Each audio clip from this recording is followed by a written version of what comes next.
नमस्कार, जय Hind. DD news Rajasthan के इस विशेष कार्यक्रम में आप सभी का स्वागत है। कहते हैं कि होने को बुलंदी के ख्यालात भी हैं, मालूम हमें तरक्की के मकानात भी हैं। जितना सुलझा हुआ मिला है दिमाग हमें, उससे ज्यादा उलझे हुए हमारे हालात भी हैं। जी हां, इन्हीं उलझे हुए हालातों को सुलझाने के लिए पूरे देश में 26 जनवरी 1950 को हमारे देश का सबसे पवित्र ग्रंथ संविधान लागू किया गया। आज हम बात करेंगे उसकी जो पूरे देश को एकता के सूत्र में बांध कर रखता है, जो पूरे देश को एक स्वाभिमान का गर्व करवाता है। जब हम समस्याओं के अंधेरे में भटक रहे होते हैं तब वो समाधान का उजाला करता है, जो पूरे विश्व को वसुधैव कुटुंबकम का अनुसरण करने के लिए प्रेरित करता है। जी हां, आज बात करेंगे हम हमारे सब स्वाभिमान की, हमारे गर्व की, हमारे आदर्श की, हम सबके विधान की। आज हम बात करेंगे भारत के संविधान की। जी हां, इसी पर चर्चा करने के लिए स्टूडियो में आज हमारे साथ बेहद ही खास मेहमान मौजूद है। हमारे साथ जो आज मेहमान हैं वो तीनों ही अपने अपने क्षेत्र के बहुत ही अनुभवी हैं। जल्दी से मैं उनका परिचय करवा देता हूं। हमारे साथ डॉक्टर दिनेश गहलोत हैं। आप जयनारायण व्यास यूनिवर्सिटी जोधपुर में असिस्टेंट प्रोफेसर के पद पर कार्यरत हैं। साथ ही इसी यूनिवर्सिटी में अंबेडकर अध्ययन केंद्र जो है उसके आप निदेशक के तौर पर कार्यरत हैं। इसके अलावा संविधान सभा की जितनी भी कार्यशालाएं हुई है उन कार्यशालाओं का आप ऑनलाइन कार्यशालाओं के रूप में प्रदर्शन करते हैं, उससे स्टूडेंट को जागरूक करते हैं। संविधान आपके द्वार नामक ऐसे कई कार्यक्रम हैं जो आम जन तक पहुंचे, स्टूडेंट तक पहुंचे, संविधान की भावना जागृत हो उनमें, ऐसे कार्यक्रम आप लगातार चला रहे हैं। सर, आपका बहुत बहुत स्वागत है इस प्रोग्राम में। दिनेश जी, आपका हम स्वागत करते हैं। दूसरे आज के हमारे जो एक्सपर्ट हैं उनसे मैं आपका परिचय करवा देता हूं। हमारे साथ में प्रोफेसर राम स्वरूप अग्रवाल जी हैं। आप पूर्व प्राचार्य रहे हैं राजकीय विधि महाविद्यालय के। 30 वर्षों तक राजस्थान के सभी जो विधि महाविद्यालय हैं उसमें आपने सेवाएं दी हैं। सर, आपका बहुत बहुत स्वागत है इस कार्यक्रम में।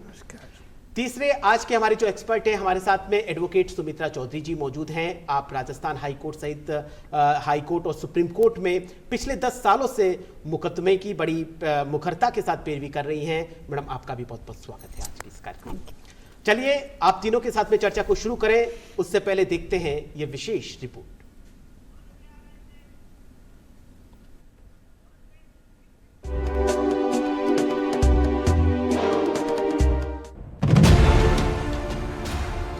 हम भारत के लोग भारत को एक संपूर्ण प्रभुत्व संपन्न, समाजवादी, पंथ निरपेक्ष, लोकतंत्रात्मक गणराज्य बनाने के लिए दृढ़ संकल्प होकर अपनी इस संविधान सभा में आज तारीख 26 नवंबर 1949 को एतद द्वारा इस संविधान को अंगीकृत, अधिनियमित और आत्मार्पित करते हैं।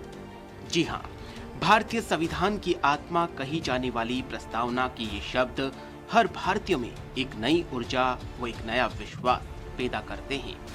अभी हाल ही में भारतीय संविधान ने 75 सालों की गौरवमय यात्रा का सफर तय किया है। संविधान की 75वीं वर्षगांठ पर प्रधानमंत्री ने अपने वीडियो संदेश में कहा कि हमारा संविधान हमारी गाइडिंग लाइट है। ये सिर्फ अनेक धाराओं का संग्रह नहीं है। हमारा संविधान सहस्त्रों वर्ष की भारत की महान परंपरा, अखंड धारा, उस धारा की आधुनिक अभिव्यक्ति है। और जब हम इस संवैधानिक व्यवस्था से जनप्रतिनिधि के रूप में ग्राम पंचायत से लेकर के संसद तक जो भी दायित्व निभाते हैं, हमें संविधान के लेटर एंड स्पिरिट को समर्पित भाव से ही हमें अपने आप को हमेशा सज्ज रखना होगा। आज पूरे सामर्थ्य से अपनी सभी विविधताओं पर गर्व करते हुए यह देश आगे बढ़ रहा है। और इन सब के पीछे हमारी सबसे बड़ी ताकत हमारा संविधान है। हमारे संविधान के प्रेम्बल की शुरुआत में जो वी द पीपल लिखा, ये सिर्फ 3 शब्द नहीं। वी द पीपल एक आह्वान है, एक प्रतिज्ञा है, एक विश्वास है। संविधान में लिखी ये भावना उस भारत की मूल भावना है जो दुनिया में लोकतंत्र की जननी रहा है। विश्व के सबसे बड़े लोकतांत्रिक देश भारत का संविधान सबसे बड़ा लिखित संविधान है। वसुधैव कुटुंबकम की भावना से ओतप्रोत भारतीय संविधान के 25 भाग, 448 अनुच्छेद व 12 अनुसूची है। भारतीय संविधान की संघात्मक व एकात्मक लक्षण युक्त विशेषताएं इसे विश्व के अन्य संविधानों से एक अलग पहचान देती है। भारत का संविधान एक ओर जहां नागरिकों को सामाजिक, आर्थिक और राजनीतिक न्याय व मौलिक अधिकार देने का प्रावधान करता है, वहीं दूसरी ओर नीति निर्देशक तत्वों के माध्यम से सरकार को सुशासन का मार्ग भी प्रशस्त करता है। संविधान एक ओर जहां नागरिकों को मौलिक अधिकार प्रदान करता है, वहीं दूसरी ओर नागरिकों का कर्तव्य बोध भी करवाता है और केंद्र और राज्यों के मध्य आपसी समन्वय व नीतिगत विषयों का क्लियर विभाजन भी करता है। वहीं दूसरी ओर थर्ड टायर गवर्नेंस के माध्यम से ग्रास रूट पर सुशासन की राह दिखाता भी है। विविधताओं से भरे देश की एकता व अखंडता को लेकर संविधान कठोर भी है, वहीं राष्ट्र की आशा आकांक्षाओं को पूरा करने की प्रतिबद्धता के साथ लचीला भी है। भारत का संविधान केवल किताब ही नहीं, अपितु लोकतंत्र के जीवन का दर्शन है। भारतीय संविधान हर भारतीय को परिभाषित व सशक्त करता है।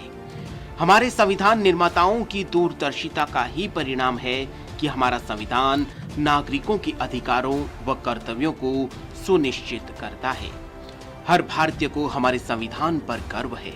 हमारा संविधान ही हमारा स्वाभिमान, हमारा विश्वास, हमारा आदर्श और हमारा गर्व है।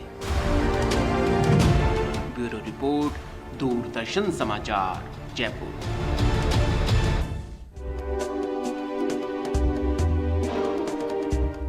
जी हाँ, हमारा संविधान ही हमारा आदर्श, गर्व और हमारा स्वाभिमान है।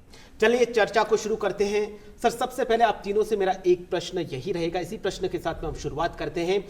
भारतीय संविधान ने 75 वर्षों की गौरवमय यात्रा का सफर तय किया है। दिनेश जी, अब तक जो 75 सालों की जो यात्रा का सफर तय किया है संविधान ने, उसको आप किस तरह से देखते हैं?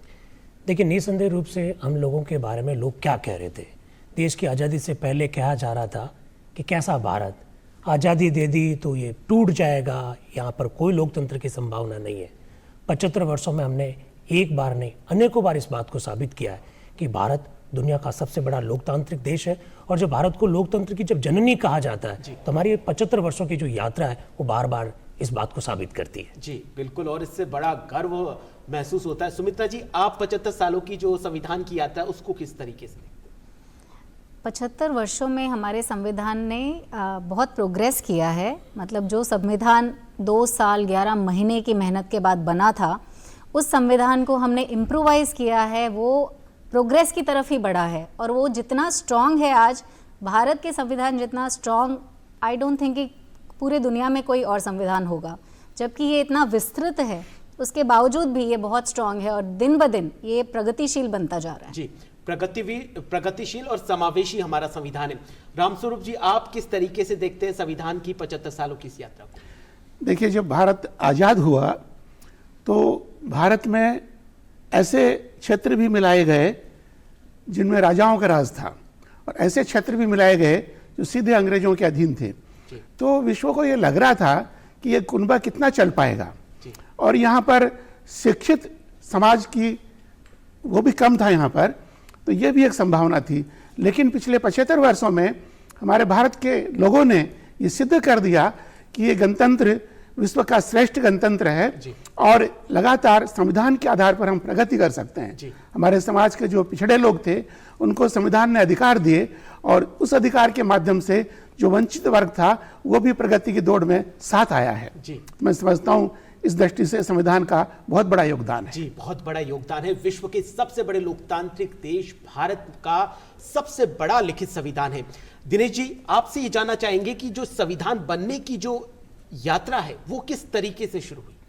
देखिए, हमको ऐसा लगता है कि 9 दिसंबर 1946 को जब संविधान सभा की पहली बैठक हुई तो वहां से संविधान बनना शुरू हुआ, जबकि ऐसा नहीं है। इसकी यात्रा आप 19वीं शताब्दी में देख सकते हैं। 1895 में जब बाल गंगाधर तिलक ने जब स्वराज विधेयक जब रखा था तो वहां से हम यात्रा देख सकते हैं। इसके बाद में 1922-23 में गांधी जी ने इस संदर्भ में अप्रत्यक्ष रूप से बात की और इसके बाद में एक लंबा आंदोलन चला कैबिनेट मिशन योजना के तहत जब 9 दिसंबर 1946 को जब संविधान सभा की बैठक शुरू हुई तो यहाँ से संविधान निर्माण की एक औपचारिक जो प्रक्रिया वो शुरू हो गई। और फिर 24 जनवरी 1950 को संविधान सभा की जब अंतिम बैठक हुई तो हमारे सामने दुनिया का एक श्रेष्ठ दस्तावेज बनकर तैयार हुआ। तो ये जो 12 सत्रों में संविधान सभा की जो बैठकें हुई, लगभग 3 वर्षों तक संविधान सभा जो काम करती रही, उनकी जब यात्रा हम लोग देखते हैं तो बिल्कुल मालूम पड़ता है कि हमारे संविधान निर्माताओं ने किस तरह से एक देवदूत की भांति हमारे संविधान का निर्माण किया। जी बिल्कुल, बहुत अच्छा। सुमित्रा जी, न्यायपालिका है, कार्यपालिका है, व्यवस्थापिका है, बहुत ही संविधान के 3 पिलर हैं।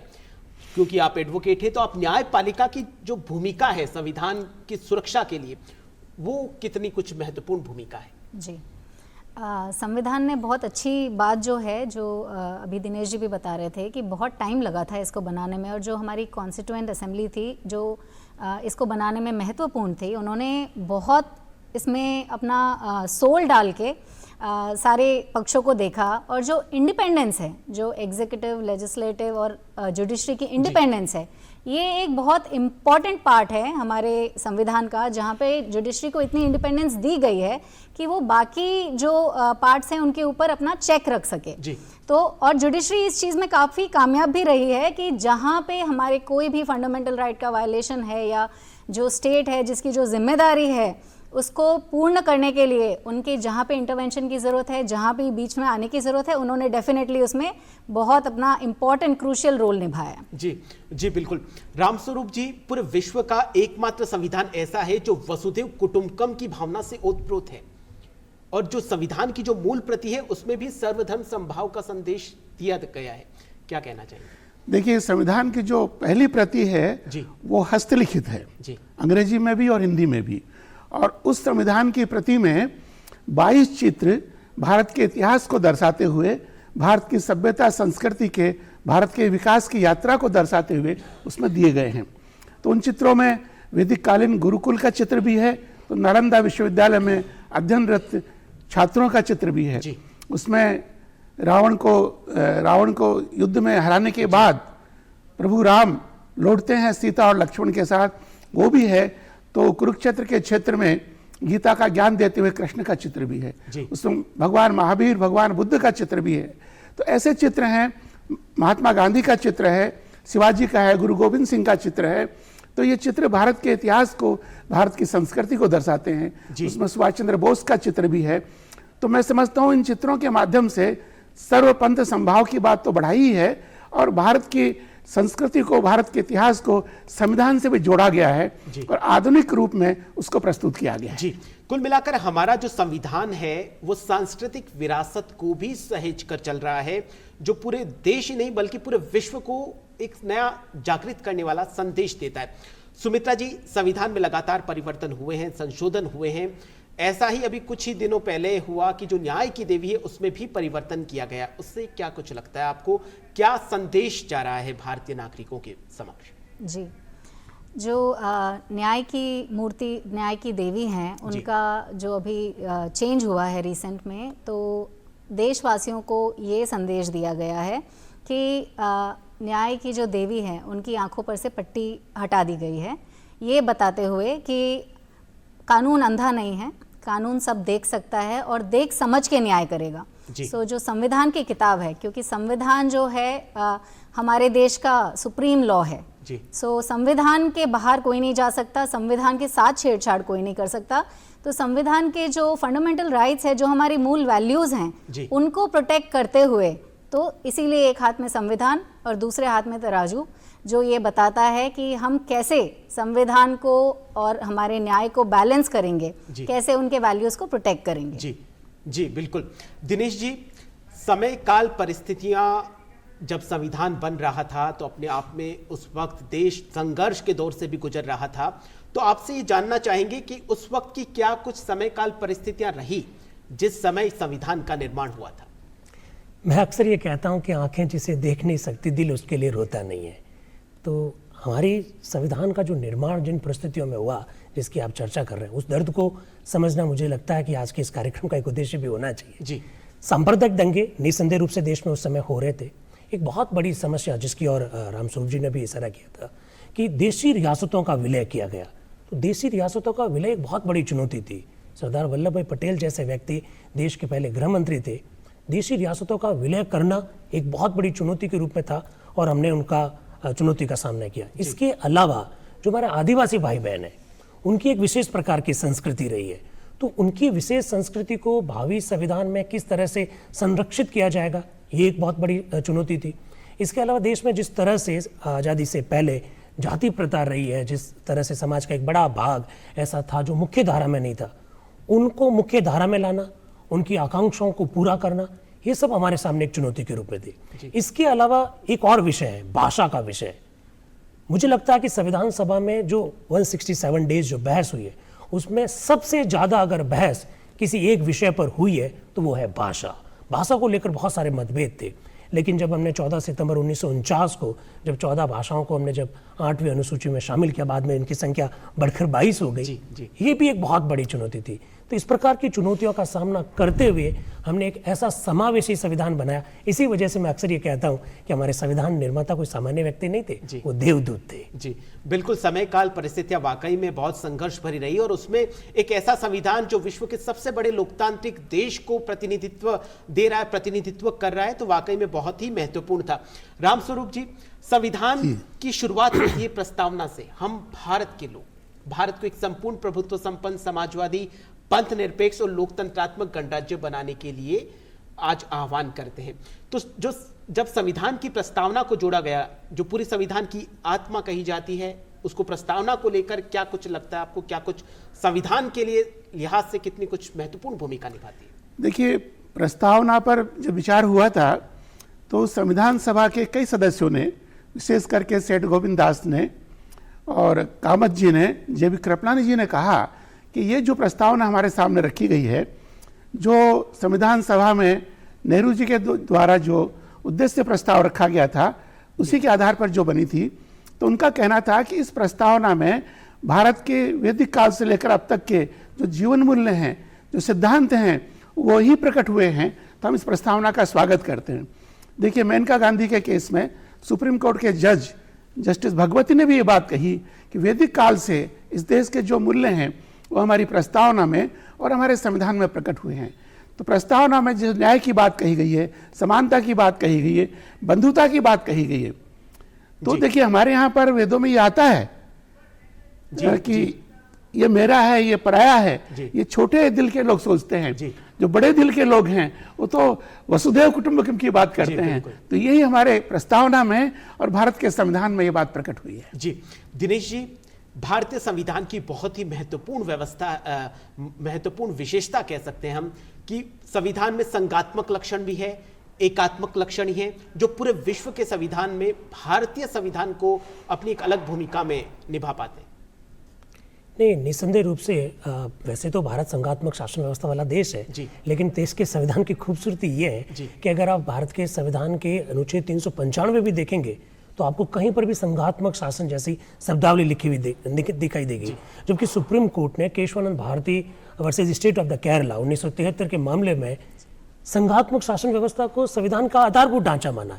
तो जिस शब्द का उल्लेख संविधान में नहीं है, सुप्रीम कोर्ट ने निर्वचन करते हुए उसे आधारभूत ढांचा माना। तो भारत के संविधान की बहुत एक खूबसूरत विशेषता संघात्मक ढांचा है। जी, संघात्मक के साथ साथ एकात्मक लक्षण भी मौजूद है, जैसा कि अभी हमने वीडियो में भी देखा कि कानून मंत्री जी ने कहा कि जिस तरीके से एक तरीके से कठोर है तो दूसरी तरफ से हमारा संविधान लचीला भी है। इसमें विकास जी मैं एक बात जोड़ना चाहता हूँ कि अक्सर जब हम लोग बात करते हैं तो हम लोग ये कहते हैं कि संघात्मक शासन व्यवस्था हमने फलादेश से ली है। मैं इस बात से थोड़ा भी इत्तेफाक नहीं रखता हूँ।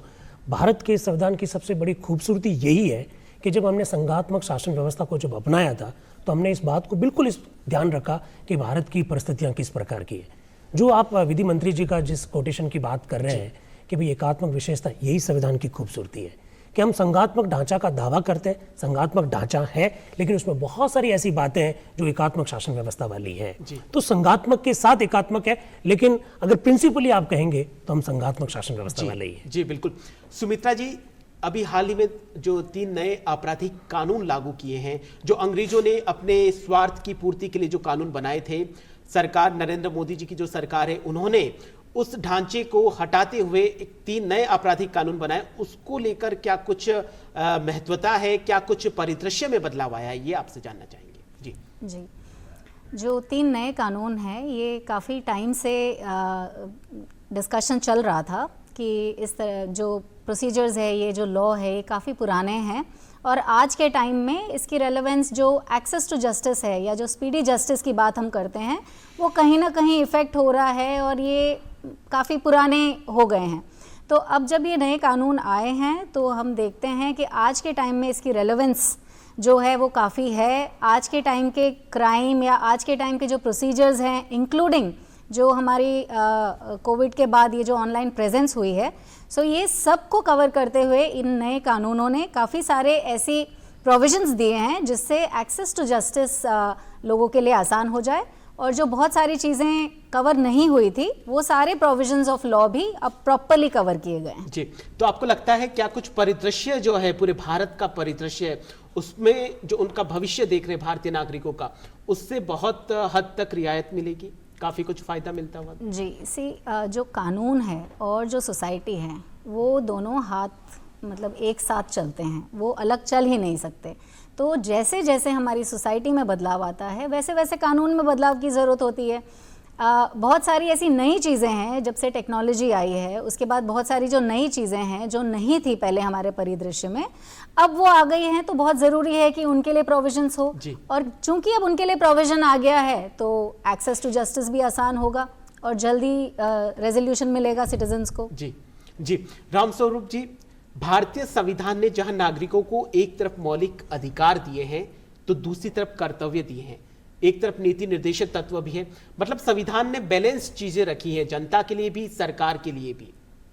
जी, देखिए, मौलिक अधिकार जो है ये व्यक्तिगत अधिकार है। जी, एक व्यक्ति को, सुप्रीम कोर्ट ने इसकी व्याख्या करते हुए कहा है कि एक व्यक्ति को अपना बहुमुखी विकास करने के लिए या मानव है तो मानव का एक गरिमामय जीवन जीने के लिए जो भी कुछ अधिकार चाहिए, स्वतंत्रताएं चाहिए एक गरिमामय जीवन के लिए, वो सारे मौलिक अधिकार में उन्होंने डाले हैं। जी, जैसे अभिव्यक्ति की आज़ादी है, कहीं भी घूम फिर सकना है, कानून के सामने सब बराबर हैं, ऐसे बहुत सारे अधिकार हैं। जी, लेकिन नीति निर्देशक जो तत्व हैं वो समाज के कल्याण की दृष्टि से है। जी, सामूहिक कल्याण कैसे होगा, जैसे पर्यावरण का संरक्षण करना है, सबको समान वेतन मिलना चाहिए, कुटीर उद्योगों का विकास होना चाहिए, धन का एक जगह एकत्रीकरण न हो, बच्चों का बचपन जो है उसका शोषण न हो, उनको ठीक से विकास का अवसर मिले, महिलाओं की प्रसूति अवकाश वगैरह की चिंता हो, कुटीर उद्योगों का हो, पशु जो धन है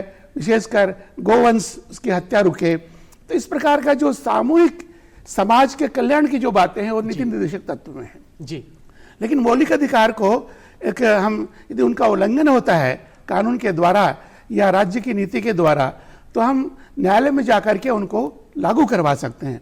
लेकिन नीति निर्देशक तत्वों के साथ ऐसा नहीं है।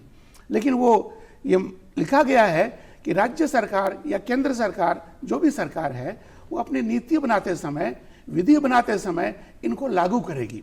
तो एक प्रकार की गाइडलाइंस हैं सरकार के लिए जो उनको लागू करे। और ये माना गया है, अभी जनता शायद इस पर नहीं आई है, लेकिन ये माना गया है कि जब वोट दे जनता, मतदान करे, तो ये कि उनके पैरामीटर होना चाहिए कि पिछली सरकार ने कितने नीति निर्देशक तत्वों को लागू किया है। जी, और लोक कल्याणकारी राज्य को बनाने में क्या कुछ महत्वपूर्ण भूमिका निभाई है। और जहां तक कर्तव्य की बात है जी, तो ये बहुत जरूरी है। देखिए, एक सिक्के के दो पहलू हैं, तो एक अधिकार और एक कर्तव्य।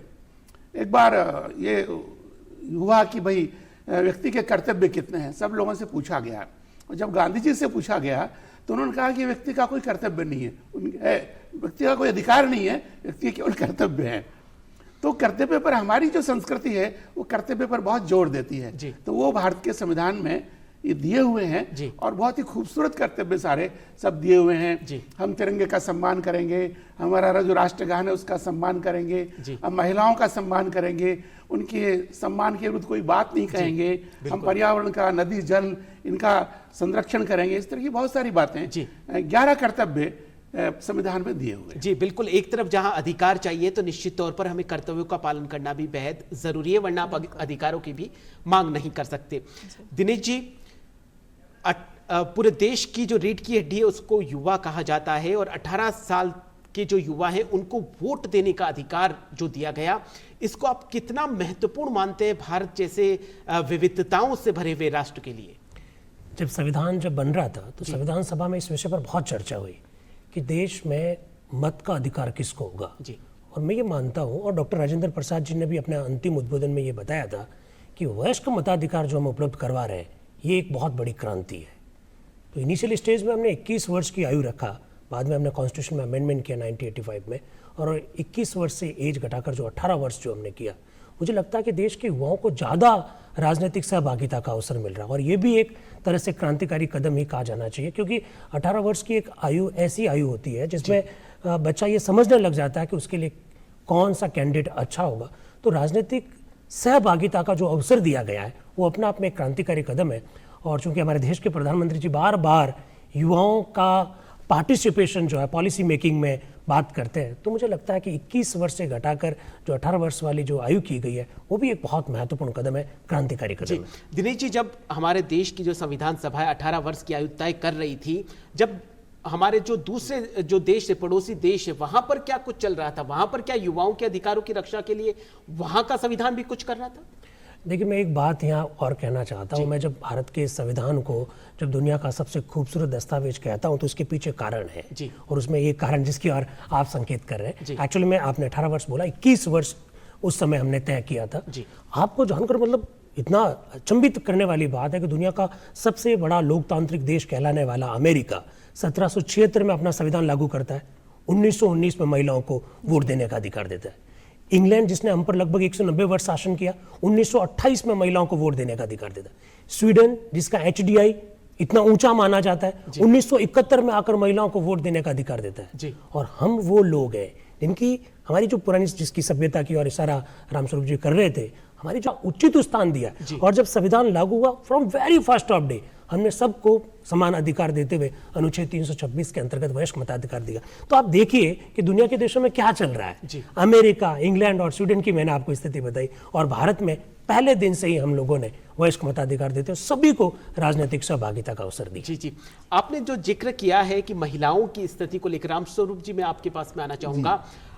जो हमारा संविधान है महिला सशक्तिकरण का भी बहुत अच्छे से परिचायक है। जी जी जी, आपने विकास जी बहुत ठीक कहा। देखिए, कुछ संविधान के जो अनुच्छेद हैं वो पुरुषों और महिलाओं पर बराबर लागू होते हैं जी। जैसे आर्टिकल 14 है, कानून के सामने सब बराबर हैं, महिला हो चाहे पुरुष हो, कोई भी जाति किसी धर्म का हो। ये बहुत बड़ी बात है।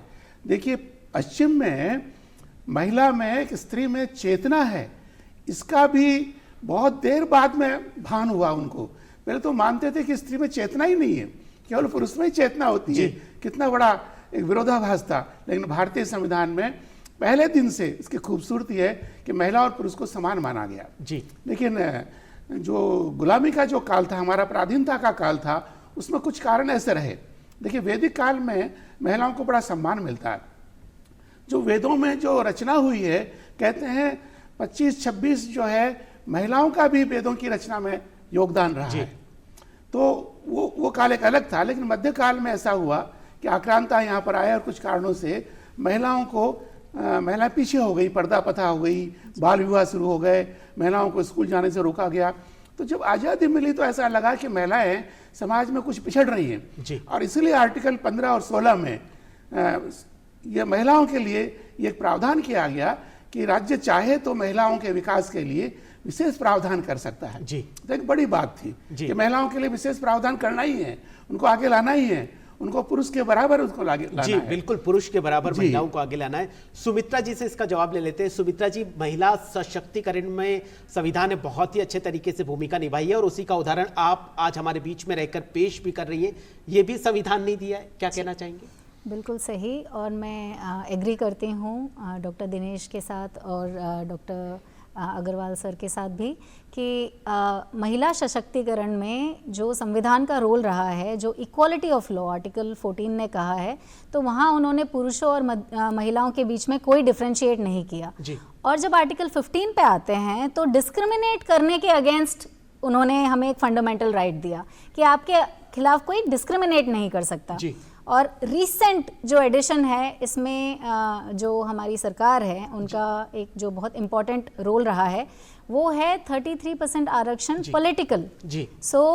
जो वुमेन रिजर्वेशन की बात हो रही है, जो अभी हम वोटिंग राइट की बात कर रहे थे, सहभागिता की बात कर रहे थे, तो कहीं ना कहीं ये इम्पोर्टेंस उन्होंने देखी है कि सिर्फ वोटिंग नहीं, वोट प्रोसेस में सहभागिता का मतलब सिर्फ वोट देना नहीं है, लेकिन अपने आप को एक रिप्रेजेंटेटिव के तौर पे compete करना भी एक राइट है, निर्णय लेने में भी बराबर की हिस्सेदार बने। बिल्कुल जी, बिल्कुल जी बिल्कुल। So, जी बोलिए।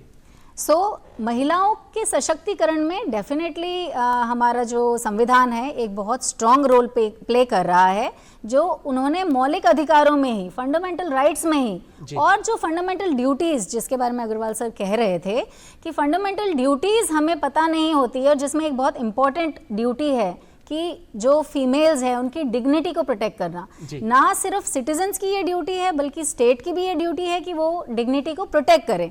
तो ये ड्यूटी हमें कहीं ना कहीं ध्यान नहीं रहती है, हम अपने फंडामेंटल राइट्स को एनफोर्स करने न्यायालय पहुंच जाते हैं लेकिन फंडामेंटल ड्यूटीज की तरफ ध्यान नहीं देते। जी बिल्कुल। दिनेश जी, जैसा कि सुमित्रा जी बता रही है कि संविधान बिल्कुल महिला सशक्तिकरण की बात कर रहा है, लेकिन जब संविधान सभा का गठन हुआ उन्होंने भी इस चीज को ध्यान रखा और महिला जो प्रतिनिधि के तौर पे संविधान सभा में वो जुड़ी हुई रही। देखिए, कैबिनेट मिशन योजना के तहत तो संविधान सभा में 389 मेंबर होने चाहिए थे, तो महिलाओं के लिए संविधान सभा में किसी प्रकार का कोई रिजर्वेशन नहीं था, लेकिन फिर भी 15 महिलाओं को संविधान सभा में अलग अलग समय में काम करने का मौका मिला। ये जो 15 महिलाएं हैं वो 15 महिलाएं वो थी जो उस समय देश की राजनीति में अलग अलग वर्गों का प्रतिनिधित्व कर रही थी। उसमें आप सरोजिनी नायडू है, चाहे विजय लक्ष्मी पंडित है, चाहे मालती चौधरी है, कमला चौधरी है, रेणुका रे है, लीला रे है, पूर्णिमा बनर्जी है, राजकुमारी अमृता कौर है, अयाज बेगम अयाज रसूल है, दक्षायणी वेलायुधन है, एनी मसेकरन, ये वो महिलाएं हैं जिनका संविधान के निर्माण में बड़ा योगदान रहा है। ऐसा नहीं है कि हम लोग जब कभी founding fathers of the constitution शब्द का प्रयोग करते हैं, मैं इससे भी सहमत नहीं हूँ। वी शुड, हमको आजकल ये कहना चाहिए founding mothers of the constitution. वो 15 महिलाएं हैं जिनका संविधान के निर्माण में योगदान रहा है और निर्णायक मामलों में योगदान रहा है। जी बिल्कुल, निर्णायक मामलों में योगदान रहा, उसी का ही चित्र आज हम देख पा रहे हैं। रामस्वरूप जी, राजस्थान की बात करी जाए तो राजस्थान की संविधान निर्माण में क्या कुछ महत्वपूर्ण भूमिका रही है? देखिए, राजस्थान में अधिकतर तो रियासतें थी जी, लेकिन अजमेर और मेरवाड़ा ये अंग्रेजों के सीधे अधिकार में थे जी।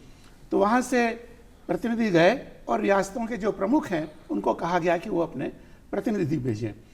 तो ऑन रिकॉर्ड ये माना जाता है कि 12 प्रतिनिधि यहाँ से गए, लेकिन संविधान सभा की जो बहस है उसको हम देखते हैं तो यहाँ से 21 राजस्थान के जो लोग हैं उनका बहस में कहीं ना कहीं योगदान रहा है, यानी इसका मतलब है कि वो सारे लोग संविधान सभा में गए होंगे जी।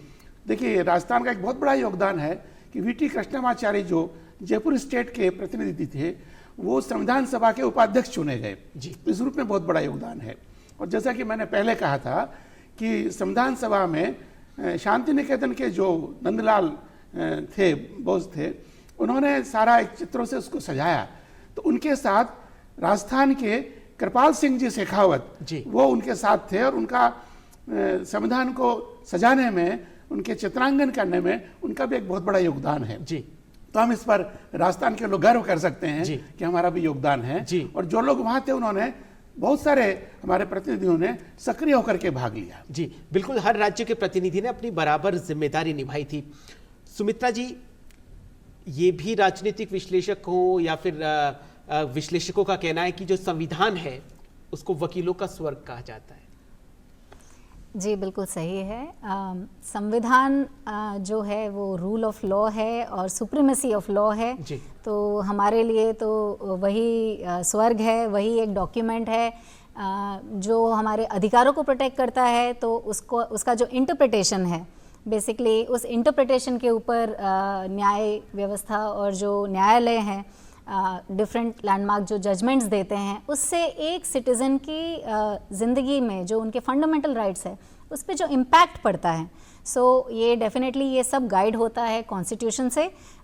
जैसे आप देखिए राइट टू प्राइवेसी जो पुट्टास्वामी जजमेंट था, तो इसने फंडामेंटल राइट जो हमारा right to freedom of expression of speech है उसमें एक एडिशन था राइट टू प्राइवेसी। जी अब ये राइट टू प्राइवेसी कितने इंपॉर्टेंट है, उस जजमेंट के बाद हमें समझ में आया कि ये भी एक हमारा फंडामेंटल राइट था जिसका जो क्लियरली नहीं लिखा हुआ है, लेकिन इसी राइट के अंदर वो किस तरह से समावेशित था। सो हर फंडामेंटल राइट को अगर हम एक्सपैंड करने लगें तो उसमें इतने सारे राइट्स हैं जो कवर होते हैं हमारे सिटीजन्स के लिए, और वो हमारे देश को प्रोग्रेस करने के लिए या सिटीजन्स के फंडामेंटल राइट को प्रोटेक्ट करने के लिए बहुत बहुत इंपॉर्टेंट है। जी रामस्वरूप जी, सुमित्रा जी की बात को मैं आगे बढ़ाना चाहूँगा। जैसा कि बताया इन्होंने कि संविधान की भाषा काफ़ी कठिन है, आप खुद प्राचार्य रहे हैं, तो इसमें ऐसा कुछ किया जाए, इसकी भाषा को सरल बनाया जाए ताकि कानून की जो पढ़ाई कर रहे हैं छात्र उनको संविधान को समझने में भी सहूलियत हो और जो जनता है वो भी आसानी से समझ पाए।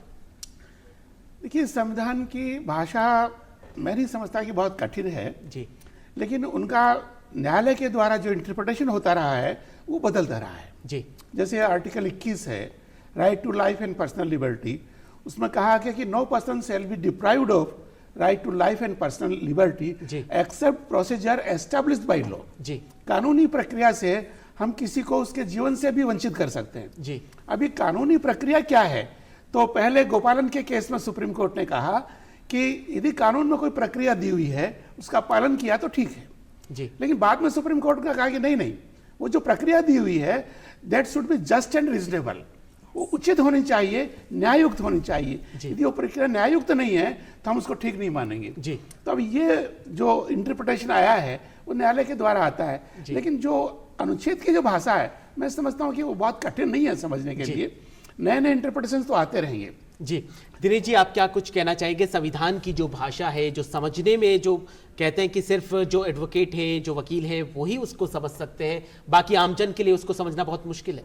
सुमित्रा जी ने जो कहा और रामस्वरूप जी ने जो कहा, मैं उन्हीं बातों को आगे बढ़ा रहा हूँ। जी, वकीलों का स्वर्ग है, नो डाउट, इसमें कोई संदेह नहीं है। चूंकि सर तो प्राचार्य रहे हैं, विधि विशेषज्ञ हैं, इसलिए सर को संविधान की भाषा सरल लगती होगी, लेकिन हमको देखना पड़ेगा 150 करोड़ का भारत है और निसंदेह रूप से संविधान में इस प्रकार के तकनीकी शब्द हैं, उससे रात दिन का फर्क आ जाता है। अब देखिए, एक शब्द होता है एडवाइस, हम सामान्य तौर पर उसकी जगह रिकमेंडेशन बोल देते हैं, उसकी जगह ओपिनियन बोल देते हैं, उसकी जगह सजेशंस बोल देते हैं। सुमित्रा जी जानते हैं इन चारों शब्दों का अर्थ अलग नहीं है, नितांत अलग है। जी, तो संविधान में जिस तरह से शब्दों की जो जादूगरी की गई है, जो तकनीकी जो शब्द है उसको सरल बनाना चाहिए और हम लोग इसके लिए प्रयास भी कर रहे हैं। मैं यहाँ पर आपके टीवी चैनल के माध्यम से यहाँ बात साझा करना चाहता हूँ कि भारत सरकार का शिक्षा मंत्रालय में एक आयोग है, वैज्ञानिक और तकनीकी शब्दावली आयोग, उसमें मुझे एज ए एक्सपर्ट काम करने का मौका मिला है और हम लोगों ने भारत के संविधान में जो तकनीकी जो शब्द है उसको परिभाषित करने का प्रयास किया है और मुझे पूरा विश्वास है कि अगले 1-2 माह में वो पूरा का पूरा परिभाषा जो कोश है भारत के संविधान पर वो बाहर आने वाला है। उससे फायदा ये होगा कि जो तकनीकी शब्द है, जो कठिन शब्द है, वो आम लोगों को भी समझ में आ सके। एक बात तो ये। जी, दूसरी बात, संविधान सभा का जो तकनीकी शब्द वो कहना क्या चाहता है, उसके पीछे क्या मंशा है। मे ने लगाकर शैल लगाया है, कैन लगाया, तो उसके पीछे क्या उनकी मंशा रही, तो उसके लिए हमको संविधान सभा की बहस देखनी पड़ती है। जिस विश्वविद्यालय का मैं प्रतिनिधित्व कर रहा हूं उसको इस बात का भी क्रेडिट जाता है कि हमारा विश्वविद्यालय भारत का पहला शिक्षण संस्थान है जिसने 12 के 12 जो संविधान सभा के जो सत्र है उस पर हूबहू चर्चा की है।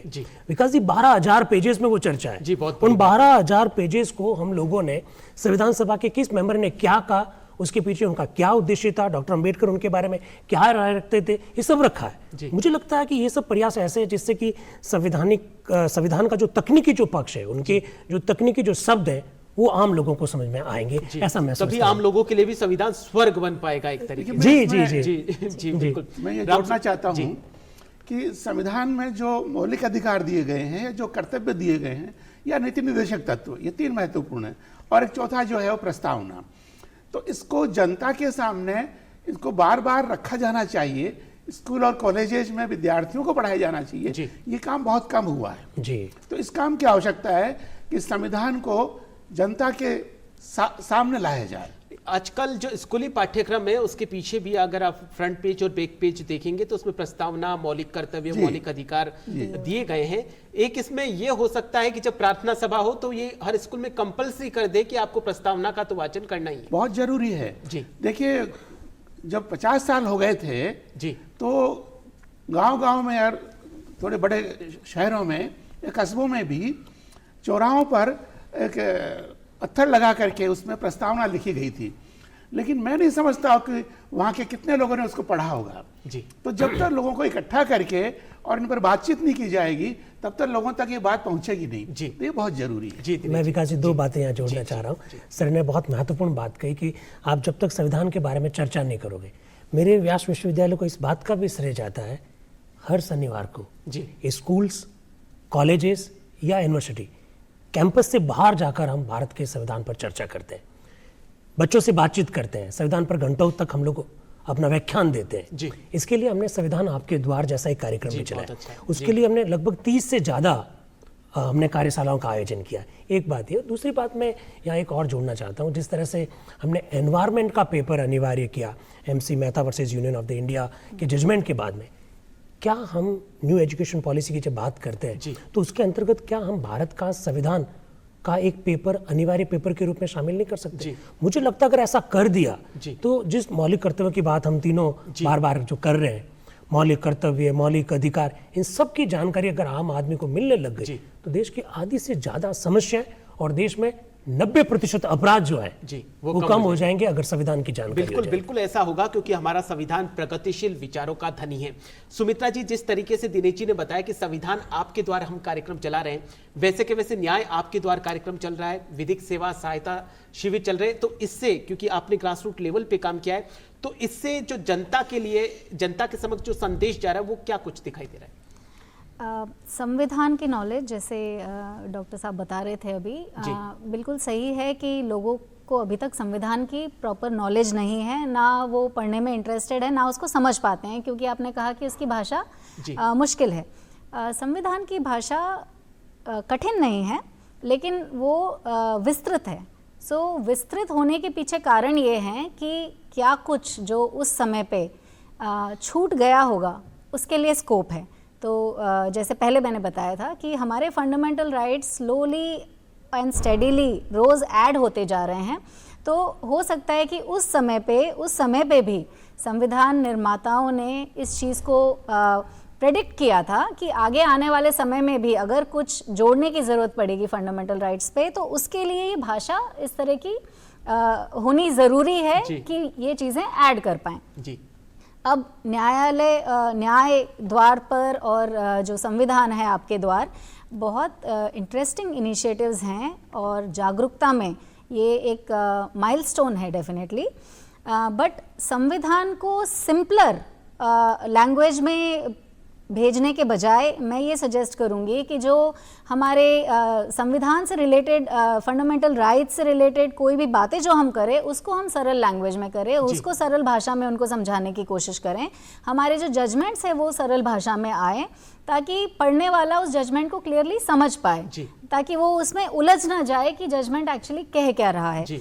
तो एक तो सुप्रीम कोर्ट ने अभी इनिशिएटिव भी लिया है जहां वो सारी डिफरेंट लैंग्वेजेस में अपनी जजमेंट्स को प्रकाशित कर रहे हैं, जिससे एक्सेस टू लॉ और संविधान और किस तरह से हमारा सुप्रीम कोर्ट काम कर रहा है, या क्या हमारे राइट्स हैं, क्या हमारी ड्यूटीज़ हैं, वो चीज़ें सरल भाषा में निकल के, मतलब आपकी लैंग्वेज में निकल के आ रही है, जिससे काफ़ी आसानी हुई है कि लोग समझ पा रहे हैं कि हमारे राइट्स और ड्यूटीज़ क्या हैं। जी सुमित्रा जी, एक प्रश्न और रहेगा, जैसा देवस्वरूप जी और दिनेश जी ने बताया कि संविधान के प्रति जागरूकता बढ़ाने के लिए हम स्कूली पाठ्यक्रम में इसको शामिल कर लें या उसके पीछे जो 6ठी 7वीं क्लास है वहीं से ही उनको पढ़ाना शुरू कर दें, तो क्या ऐसा हो सकता है कि जो बेसिक जो हमारे लॉज हैं उनको क्लास 6ठी 7वीं से ही हम उनको पढ़ाना शुरू कर दें?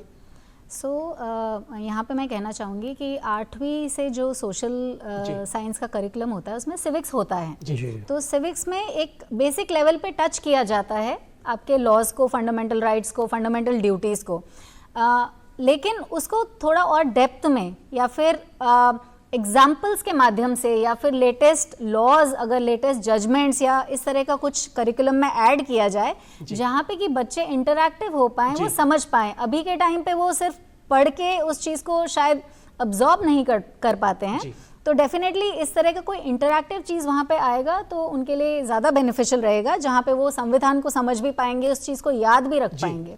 और आगे जाकर भी उनको समझने में काफी आसानी रहेगी अगर लोग की भी पढ़ाई करते हैं, नहीं तो आम नागरिक के तौर पर भी। बिल्कुल। रामस्वरूप जी, जिस तरीके से जो हमारा संविधान है उसको लेकर आप क्या कहना चाहेंगे? किस तरीके से जो विशेषताएं हैं जो पूरे विश्व में भारत को एक अलग नेतृत्व करने की क्षमता प्रेरित करती है और एक पूरे विश्व को एक राह दिखा रहा है?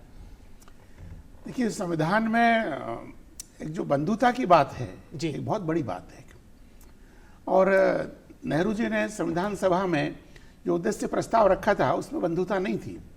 तो डॉक्टर अंबेडकर ने जब प्रारूप तैयार किया, ड्राफ्ट तैयार किया तो और पेश किया वो, तो उन्होंने अलग से एक पत्र लिखा संविधान सभा के अध्यक्ष जो राजेंद्र प्रसाद जी थे कि इसमें जो मुझे जो प्रारूप दिया गया था, जो BN राय के द्वारा बनाया गया था और जो उद्देश्य प्रस्ताव है उसमें बंधुता नहीं है। उन्होंने कहा कि बंधुता यदि नहीं है तो हम आगे बढ़ नहीं पाएंगे जी। बंधुता बहुत जरूरी है। तो ये जो विश्व बंधुत्व की जो बात है जो डॉक्टर अंबेडकर ने भी उठाई, एक बहुत बड़ी बात है। भारत का संसार को एक बहुत बड़ा ये योगदान है कि वो विश्व बंधुत्व की बात करता है, वसुधैव कुटुंब की बात करता है।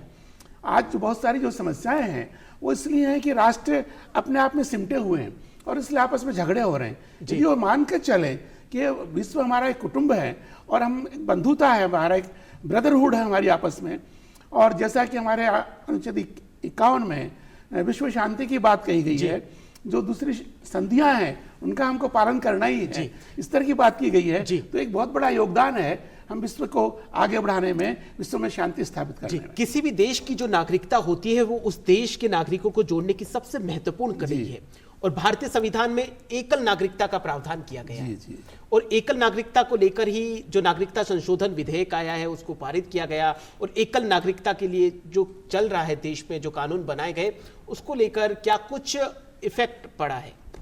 देखिए, कई देशों में जैसे अमेरिका है वहाँ पर राज्यों की अलग नागरिकता है और अमेरिका की अलग नागरिकता है, लेकिन भारत में जैसा कि आपने कहा कि एकल नागरिकता है, यहाँ भारत की नागरिकता है जी। अभी जो पिछले दिनों CAA पर जो विवाद पैदा हुआ वो मैं समझता हूँ कि न समझने के कारण बहुत सारे लोगों ने उसको ठीक से समझा नहीं।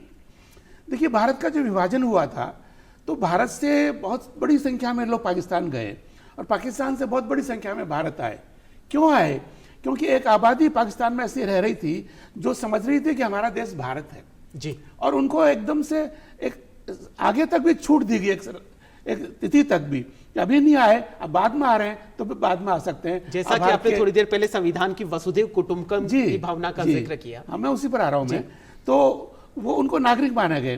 तो जो आसपास के जो लोग हैं, जो बौद्ध हैं, सिख हैं, हिंदू हैं, ईसाई हैं, जो यदि आसपास के देशों में जो हमारे नज़दीक के देश हैं वहाँ पर उन पर अत्याचार होते हैं, जो खबरें आती रहती हैं कि उनकी लड़कियों को उठाकर ले जाया जाता है और उनको ठीक से जीने का अधिकार नहीं मिल रहा है, यदि प्रताड़ित होकर के वो यहाँ आ रहे हैं और उनको नागरिकता देने की बात की जाती है तो ये ठीक ही बात है। इसका मतलब ये नहीं है क्योंकि मुसलमान बाहर से आएगा तो उसको नागरिकता नहीं मिलेगी, उसके तो प्रावधान हैं। दुनिया कोई भी व्यक्ति, अब देखिए अदनान सामी जो है वो मुस्लिम है लेकिन वो भारत का नागरिक नहीं था, उसको भारत को नागरिकता दी गई है। तो ऐसा नहीं है, कोई भी व्यक्ति जो भारत का नागरिक है भारत का नागरिक बन सकता है, चाहे उसका रिलीजन कोई भी हो जी।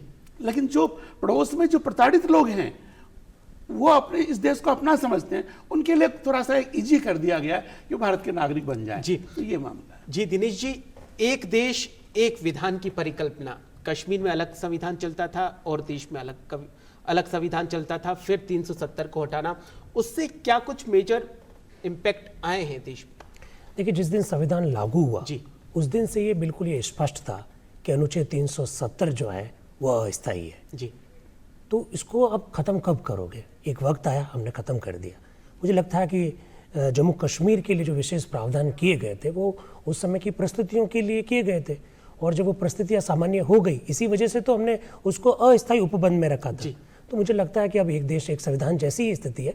लेकिन मैं एक बात यहाँ जोड़ना चाहता हूँ कि जो बातें जम्मू कश्मीर के लिए थी, स्पेशल बातें, उनसे मिलती जुलती पूरी तो नहीं कहूँगा, उनसे मिलती जुलती और भी बहुत सारी बातें जो है हमारे नॉर्थ ईस्ट के जो स्टेट्स हैं उनके लिए आज भी लागू है। हमारे संसद के द्वारा बनाए गए कई सारे कानून वहाँ की राज्य की विधानसभा जब तक स्वीकार नहीं करती है तब तक वहाँ पर लागू नहीं होते हैं। तो केवल ये जम्मू कश्मीर के संदर्भ में नहीं है, आप देखिएगा 371 A B C D E F G H तक है वहाँ पर। तो अभी पहला स्टेप हुआ जम्मू कश्मीर को लेकर, आगे देखते हैं क्या होता है। बिल्कुल आने वाले भविष्य में भी संविधान का एक नया चेहरा हमारे समक्ष आएगा। सुमित्रा जी, महिलाओं को सशक्त करने के लिए नारी शक्ति वंदन अधिनियम पास हुआ है। इसके साथ साथ जो सदियों पुरानी जो रूढ़िवादी सोच का प्रतीक थी ट्रिपल तलाक को हटाया गया है, इसको किस तरीके से आप देखते हैं?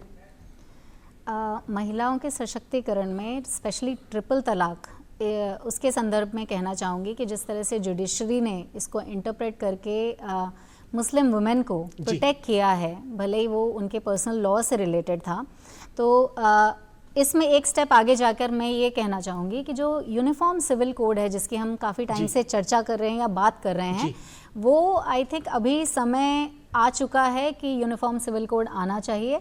जब हम इक्वालिटी की बात करते हैं और कहीं ना कहीं जो पर्सनल लॉज हैं वो इनइक्वालिटी क्रिएट कर रहे हैं, तो यूनिफॉर्म सिविल कोड के आने से महिला सशक्तिकरण में बहुत एडिशन होगा। वो और ज़्यादा एम्पावर्ड होंगी और ज़्यादा स्ट्रॉन्ग होगी। महिलाओं के लिए काफ़ी सारे लॉज हैं, लेकिन अभी तक जितने लॉज हैं वो उनको डिस्क्रिमिनेशन या हरासमेंट या उन चीज़ों से बचाने के लिए हैं। कोई प्रगतिशील लॉ जहाँ पे कि वो उनके लिए ऐड करे, जैसे कि मैटरनिटी बेनिफिट एक्ट है, तो ये एक प्रगतिशील लॉ है जहाँ पे एम्प्लॉयर्स को उन्होंने कंस्ट्रेन कर दिया कि आपको इतना टाइम उनको मैटरनिटी के लिए देना ही पड़ेगा, बिकॉज ऑब्वियसली मैन और वुमेन की बायोलॉजिकल कॉम्पोजिशन डिफरेंट है और उनकी डिमांड्स भी डिफरेंट होगी। लेकिन इक्वालिटी एट जॉब कैसे आ पाएगी? आप काम करें तो इक्वालिटी वहाँ कैसे आ सकती है? तो इसके लिए ये एक प्रोग्रेसिव कानून है। इसी तरह से इक्वल वेजेस, जो वेजेस एक्ट है, वहाँ पे equal opportunity, equality before law, ये सारी जो प्रावधान है वो डेफिनेटली महिलाओं को एम्पावर करती है और इस तरह के और लॉज आने चाहिए। जी दिनेश जी, जो भारत का संविधान है पूरे विश्व में अपनी एक अलग छाप रखता है। विभिन्नताओं से भरे देश में अगर संविधान के समक्ष चुनौतियों की बात करी जाए तो वर्तमान परिप्रेक्ष्य को देखते हुए आपको क्या लगता है, संविधान के समक्ष क्या कुछ चुनौतियां? देखिए, भारत के संविधान में जो अपेक्षाएं हम लोगों ने रखी, जिन आकांक्षाओं के साथ इस सर्वश्रेष्ठ दस्तावेज का हमने निर्माण किया, हमारे सामने सबसे पहली चुनौती तो यही है कि दुनिया के सबसे बड़े अच्छे नीति निर्माता हम लोग कहा जाते हैं, लेकिन जब क्रियान्वयन की जब बात आती है तो हम लोग फिसली साबित हो जाते हैं। भारत के संविधान का मुझे लगता है कि अगर मुझसे आप पर्सनली पूछें कि आपको संविधान का कौन सा भाग अच्छा लगता है, तो अगर 1950 में अगर आप मुझसे प्रश्न पूछते तो मैं भाग 3 कहता, लेकिन आज मैं कहना चाहता हूँ भाग 4। हमारा मूल्यांकन इस दृष्टि से होना चाहिए कि भाग 4 में जो हमने स्टेट की जो ड्यूटीज दिए, क्या हम उसको पूरे कर पाए? अगर हम उसको पूरे कर लेते तो भारत स्वर्ग जैसा है। स्वर्ग तो ये भाग 4 में जो नीति निर्देशक तत्व है, उसको सारा जो शब्दशः है उनको एग्जीक्यूट करने की सबसे बड़ी चुनौती मैं देखता हूं। नीति निर्देशक तत्वों को सिर्फ पढ़ने के लिए नहीं बल्कि धरातल पर उतारने की जरूरत है। अंतिम प्रश्न रामस्वरूप जी, 2047 तक भारत को विकसित राष्ट्र की श्रेणी में लाना है, तो इसमें संविधान की क्या कुछ महत्वपूर्ण भूमिका रहने वाली है? देखिए, संविधान को यदि हम जनता तक ले जाएंगे और उसके माध्यम से जनता में कॉन्फिडेंस पैदा होगा, ये देश मेरा है। संविधान की जो शुरुआत है, we the people of India, हम भारत के लोग, नहीं, हम भारत के लोगों ने इसको अंगीकृत किया, आत्मार्पित किया, तो ये भाव जनता तक ले जाएंगे कि संविधान आपका है, आपके द्वारा बनाया गया है और ये जो देश है ये भी आपका, हम सबका है और इसको विकसित राष्ट्र बनाना तो सबकी ड्यूटी है, सबका कर्तव्य है। तो ये भाव संविधान में निहित है, इसको जनता तक ले जाने की आवश्यकता है, जनता में कॉन्फिडेंस पैदा करने की आवश्यकता है। यदि ऐसा हुआ तो संविधान की एक बहुत बड़ी भूमिका होगी इस देश को विकसित करने के लिए। जी बिल्कुल, संविधान की बहुत बड़ी भूमिका रहने वाली है इस देश को विकसित करने में। कवि दुष्यंत कुमार ने भी क्या खूब कहा है कि हो गई है पीर पर्वत से पिघलनी चाहिए, इस हिमालय से कोई गंगा निकलनी चाहिए, सिर्फ हंगामा खड़ा करना मेरा मकसद नहीं, मेरा मकसद यही कि ये सूरत बदलनी चाहिए और हर भारतीय को दिन रात ये कोशिश करनी चाहिए कि जो भारत की सूरत है वो बदले। विकासशील भारत से भारत ने जो विकसित भारत 2047 तक बनने का सपना देखा है, उस लक्ष्य को हम जल्द से जल्द संविधान के तहत पूरा करें और इसमें हम हमारा जो संविधान है, हमारा स्वाभिमान है, हमारा गर्व है, हमारा आदर्श है, इसकी महत्वता को हमेशा हम इसी तरह याद रखें। सर, आज आप तीनों इस प्रोग्राम में पधारे और इतने सरलता के साथ अपने अनुभव साझा किए, आप तीनों का बहुत बहुत धन्यवाद। Thank you very much. DD news Rajasthan के आज के इस विशेष कार्यक्रम में फिलहाल के लिए इतना ही। आप देखते रहिए आपका अपना चैनल डीडी न्यूज राजस्थान। मुझे दीजिए इजाजत, नमस्कार।